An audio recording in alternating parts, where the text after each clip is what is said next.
Hey parceros, bienvenidos a un nuevo video de nuestro canal. El día de hoy tenemos con ustedes un video sobre cómo es presentar el IELTS e información general sobre el IELTS.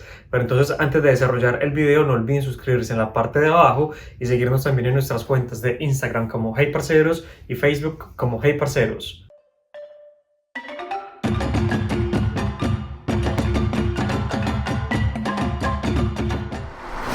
Parceros, entonces me imagino que muchos están preguntando en Latinoamérica y en Colombia y en Argentina, según donde nos estén viendo, qué es el IELTS. Entonces lo primero es que el IELTS es un examen de inglés el cual presentamos para certificar nuestro nivel de inglés. Pero primero que todo hay que tener en cuenta de que el IELTS no es el único examen de inglés. En un video anterior que se llama Cómo renovar la visa de estudiante en Australia, hablamos sobre todos los tipos de cursos que existen y entre ellos hablamos de los cursos ELICOS de Australia, es decir, los cursos de inglés que nosotros podemos tomar para prepararnos para presentar algún examen de inglés en específico. Entonces ahora, hablando un poquito sobre los exámenes de inglés, les cuento que tenemos el IELTS, el cual puede ser académico o general. Tenemos también el Cambridge, tenemos también el PTE. Digamos que esos son los tres más famosos en Australia. Entonces, en este video nos vamos a enfocar en el IELTS porque también les voy a contar un poquito de mi experiencia tomando el IELTS. Bueno, parceros, entonces, como les contaba, nos vamos a enfocar el día de hoy en el IELTS. Yo a nivel personal ya tomé el IELTS. Al final del video les voy a contar cómo me fue y cuáles fueron los resultados. Pero entonces el IELTS es el examen de inglés, digamos que universal o general, es el más aceptado prácticamente en todo el mundo. Tiene una vigencia de 2 años, entonces es algo que hay que tener en cuenta. Hay algunas instituciones que lo aceptan hasta de 3 años, pero por lo general es por 2 años. De hecho, el certificado como tal dice que se recomienda que la gente vuelva y haga la evaluación después de 2 años. El IELTS como tal en Australia se utiliza más que todo con fines migratorios, es decir, las personas que están aplicando a una visa, visas como como la residencia permanente, visas como una visa de trabajo, visas también como la postgraduate visa, que es la que el gobierno le otorga a la gente después de hacer un curso de 2 años que esté en alta demanda y que sea aplicable a una postgraduate. Entonces es bien importante tener como la contextualización clara de por qué se necesitan tomar estas pruebas. Hay otras pruebas como el PTE. El PTE básicamente tiene el mismo objetivo y es también aceptado en Australia por parte de las instituciones y por parte del mismo gobierno con fines migratorios.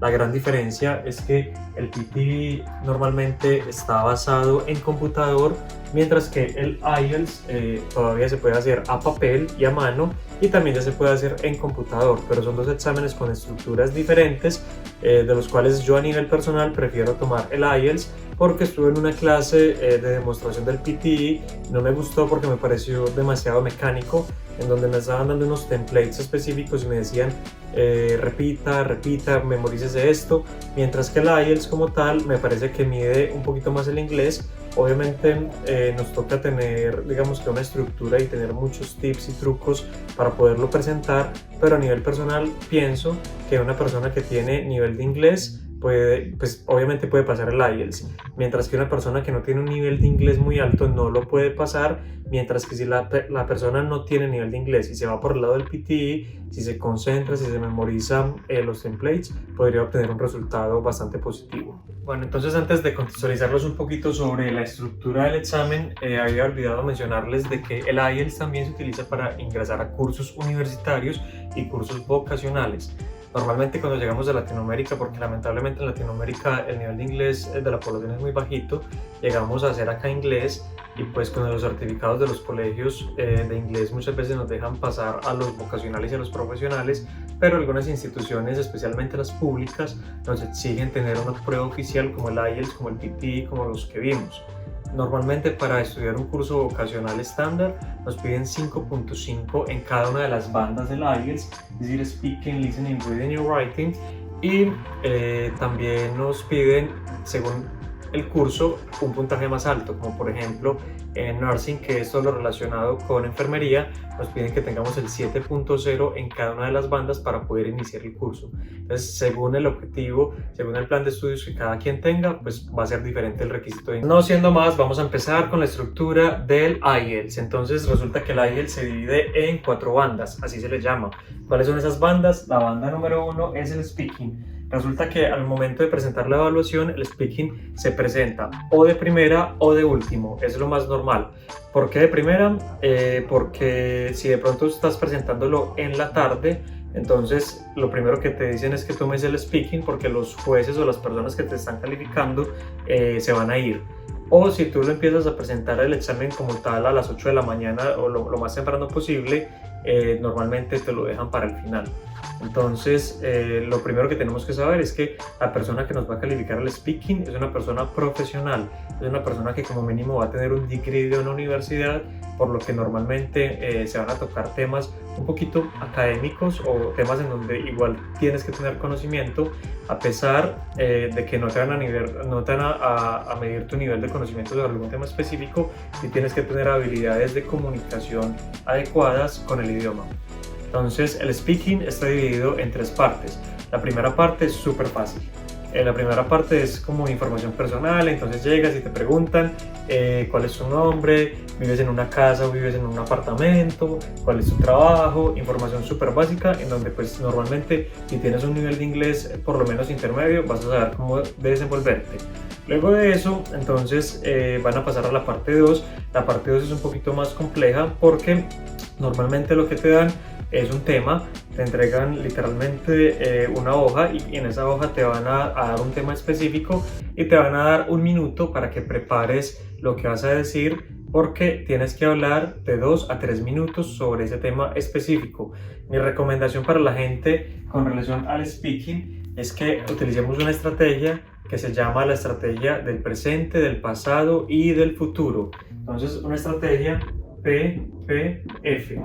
Esa estrategia PPF es súper importante porque cualquier tema que a ti te salga, siempre vas a poder hablar una historia del pasado, una historia del presente y una historia del futuro. Por ejemplo, ¿a mí qué me salió? A mí me salió en uno de los exámenes, porque lo presenté 2 veces, hablar sobre un evento deportivo al que yo haya asistido. Entonces empecé a hablar sobre el Australian Open, que dije, cuando yo estaba en Colombia y tenía 13 años, veía el Australian Open con mi papá, me despertaba a las 5 de la mañana y digamos que a partir de ahí empecé a tener mucho tema. Después de eso dije, en el momento en el que llegué a Australia, mi primera vez yendo a un partido de tenis, al Australian Open como tal, y luego de eso dije que en el futuro me gustaría ir a ver otro partido de mis deportistas favoritos en Francia. Obviamente hablé mucho porque pues son 3 historias las cuales me ayudaron a tener como la fluidez y poder obtener el puntaje que obtuve en el speaking. Con el listening, el listening para mí la verdad es que es la parte más compleja. El listening es la primera banda que les van a evaluar al momento de iniciar la evaluación, es decir, ya cuando ustedes están de frente al computador o de frente al papel según la metodología que ustedes utilicen, la metodología que quieran tomar.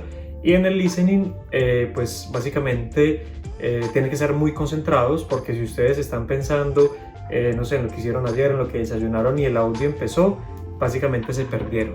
Entonces, acá son 40 preguntas. La idea es obviamente atinarle como a la mayor cantidad de preguntas. Una recomendación importante es que no vayan a dejar ningún espacio en blanco y que llenen todo, así sea por medio de guessing. Guessing significa adivinar. Entonces acá básicamente es mucha concentración y tratar de obtener un muy buen puntaje en las primeras, porque el examen se va poniendo gradualmente más difícil. Las primeras normalmente puedes encontrar preguntas de ABC, luego de eso te vas a encontrar en la segunda sesión Filling the Gap, que es como completando palabras, y al final te vas a encontrar un texto mucho más complejo porque cada vez se va poniendo más difícil. Yo a nivel personal considero que en el listening nos están evaluando no solamente el listening, porque tienes que pensar que vas a estar enfrentado a una situación de estrés, en donde tienes un computador de frente, tienes que escribir las respuestas, tienes que escuchar también y tienes que leer al mismo tiempo. Entonces necesitan un poquito de motricidad para poder hacer las 3 cosas a la vez. Otro tip bastante importante es no devolverse ni tampoco quedarse pensando en las preguntas que de pronto no lograron entender. Porque si tú te devuelves y empiezas a revisar nuevamente las preguntas que ya respondiste, estás perdiendo tiempo de leer las próximas preguntas. un secreto para poder obtener un muy buen resultado en el listening es leer lo máximo posible antes de que empiece el audio, porque eso va a hacer que tu cerebro empiece a reaccionar y haga como el match de lo que leíste con lo que empiezas a escuchar. Parceros, otro dato importante sobre el speaking es que hay unos temas muy puntuales. Por ejemplo, a mí me salió otro tema y es ¿qué piensas sobre la ciencia? Y listo, yo hice digamos que mi argumentación sobre los 3 minutos sobre la ciencia, y luego de eso en la parte 3 me empezaron a bombardear sobre este mismo tema, porque mi argumentación inicial sobre la ciencia es que no era un tema de mi interés y que lo respetaba, pero en este caso la persona quería como mirar si yo tenía más vocabulario relacionado a este tema de la ciencia, y me empezó a exprimir. Literalmente yo me sentía como un limón cuando le están sacando el jugo. A otros parceros que han presentado también el examen, que son cercanos a mí, les sacaron temas como ¿cuándo has cambiado de opinión en tu vida? Describe una situación en la que te haya tocado como adaptarte a algún cambio, cuál es la importancia de las matemáticas en la vida diaria. De igual forma les vamos a dejar los links en donde pueden mirar los temas más comunes para que estén bien preparados antes de tomar el examen y practiquen con el espejo la estrategia de presente, pasado y futuro. Bueno, parceros, vamos entonces en este momento a hablar sobre el reading. El reading es una parte que puede ser muy fastidiosa, incómoda, como la quieren llamar, porque es unos textos súper largos y tienen básicamente media hora para responder todas esas preguntas. Entonces, con relación al reading, tengo varias recomendaciones. Lo primero es no leer. Eso suena raro. ¿Por qué no leer? Porque si usted se dedica a leer palabra por palabra, renglón por renglón, básicamente el tiempo lo va a terminar ahogando. Entonces, para eso hay una estrategia de un video de E2, se los voy a dejar por acá. Es una gente súper teso sobre la preparación del IELTS, me ayudó mucho a mí. Es que nos vamos a concentrar en las palabras claves, que en inglés se llaman keywords, y en los sinónimos. ¿Qué quiere decir eso? Lo que nosotros tenemos que hacer a la hora de presentar el reading es enfocarnos en las preguntas, señalar las palabras comunes. Cuando estamos haciéndolo en computador se puede señalar, y pues cuando lo están haciendo en papel obviamente con el lápiz lo pueden señalar, y esas palabras claves que normalmente es de lo que estamos hablando, de lo que esté hablando digamos el texto en general, vamos a buscarlas también en el párrafo. Es decir, primero keywords en las preguntas y luego nos vamos al párrafo a identificar también las keywords, y lo que vamos a hacer es como un match, en donde si por ejemplo en mi pregunta había una keyword que diga por ejemplo beautiful, luego me voy entonces al párrafo y allá voy a encontrar una palabra que signifique lo mismo pero que sea simplemente un sinónimo, como por ejemplo handsome, por decir cualquier cosa. Entonces eso fue digamos que bastante importante para mí, y el poder simplemente enfocarme en esos dos conceptos claves, los cuales les van a servir en cualquier tipo de pregunta, porque resulta que acá en el reading ustedes se van a encontrar muchos tipos de preguntas. Son más de 13 tipos de preguntas. Preguntas como cómo, selección múltiple, preguntas también como hacer el match entre los títulos y los párrafos. Hay otra sesión que nos habla sobre verdadero, falso o no dada la respuesta en el párrafo. Entonces hay que tener como mucha conciencia con relación a estas preguntas, y el videito que les recomendé sí que les va a servir mucho.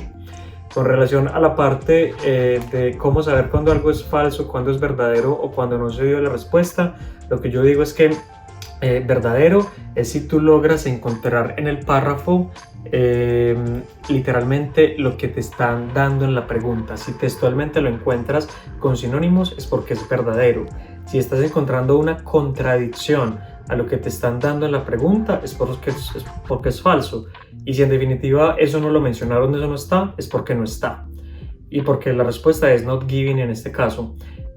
Otro tip como a tener en cuenta de todos los videos y de mi experiencia personal presentando el examen 2 veces es que siempre van a encontrar respuestas verdaderas, respuestas falsas y respuestas que no están.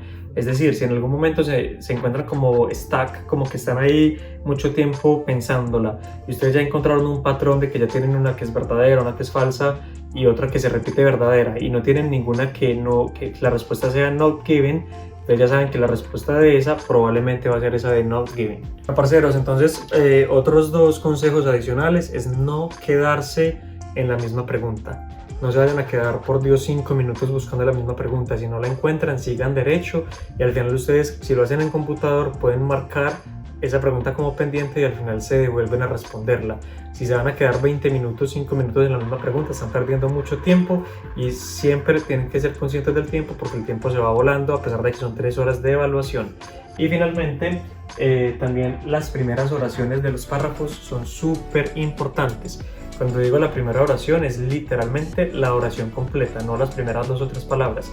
Cuando ustedes están haciendo el ejercicio de hacer el match entre los títulos y los párrafos, básicamente la primera oración es la que te está dando la información y la respuesta. Entonces, como les decía ahorita, no se lean todo, tienen que ser muy juiciosos con los keywords, con los sinónimos y con leer los primeros párrafos para poder encontrar las respuestas.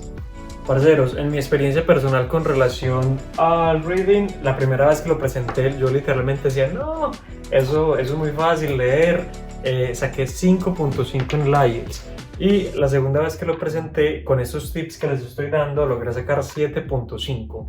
Entonces logré subir 2 puntos básicamente en la misma semana porque presenté el primer examen el viernes de la semana anterior y el otro en el viernes de la semana siguiente. Bueno, parceros, con relación al writing, que es escribir, hay varios tips que hay que tener en cuenta. Lo primero es que hay que contestar todas las preguntas que se están preguntando y hay que aprender a identificar qué tipo de pregunta es la que nos están dando. Resulta que en el IELTS hay diferentes tipos de preguntas o de statements cuando estamos hablando del writing. Puede que te estén diciendo que menciones ventajas y desventajas de algo, puede que te estén diciendo que des tu opinión sobre algún tema en específico. Entonces lo primero y el tip más importante es entender bien qué te están preguntando y siempre tener muy claro de que todo el ensayo que vayas a hacer en la Task 2, porque eso está dividido en 2 tareas. Normalmente si estás presentando el IELTS en general, la primera tarea es una carta y la segunda tarea es un ensayo. Entonces cuando estamos enfocados en hacer el ensayo, tener muy claro lo que nos están preguntando, porque un error muy común es desviarse del tema y no responder lo que nos están preguntando. Así tú sepas escribir muy bien, si tú no estás cumpliendo con lo que te están preguntando en el statement, obviamente no vas a obtener el puntaje que quieres obtener. Una recomendación bien importante con relación a la distribución del tiempo es que dediquen 40 minutos a la tarea 2 y 20 minutos a la tarea 1. ¿Por qué? Escribir la carta es la tarea 1 y muchas veces la gente comete el error de hacer una carta, mejor dicho, magistral y se les va 30, 40 minutos del tiempo sabiendo que el ensayo es mucho más complejo que la carta. Entonces la carta hacerla rápido, obviamente hacer una carta con estructura y bien organizada según el statement que les estén también poniendo ahí. Normalmente les puede salir tareas como aplicar a un trabajo, escribirle a un amigo. Por ejemplo, en mi caso personal me salió una tarea en donde me decían que le escribiera a un amigo que iba a enviar a sus papás a mi ciudad y que yo le diera como la invitación o que yo le dijera a él que yo estaba dispuesto a ayudarle a organizar toda la logística del viaje de los papás en mi ciudad. Entonces ahí lo que básicamente querían probar era que yo tenía la habilidad de hablar sobre alguien con alguien. Entonces hay que tener como eso en cuenta, pero no le dediquen tampoco tanto tiempo a la primera tarea porque la tarea 2 les va a llevar más tiempo. Otros tips con relación al writing es no desviarse del tema, es decir, si estamos hablando, por ejemplo, de cómo va a ser el futuro en la sociedad con los robots, no empezar a tomar temas que no estén relacionados con tecnología, con maquinaria o con robots. A mí a nivel personal me salió una pregunta, un statement con robots y pues pienso que de pronto me desvié un poquito del tema porque empecé a hablar mucho sobre maquinarias y sobre la productividad de las empresas. El resultado que obtuve estuvo bien, pero igual creo que si no me hubiese desviado del tema hubiese obtenido un puntaje más alto.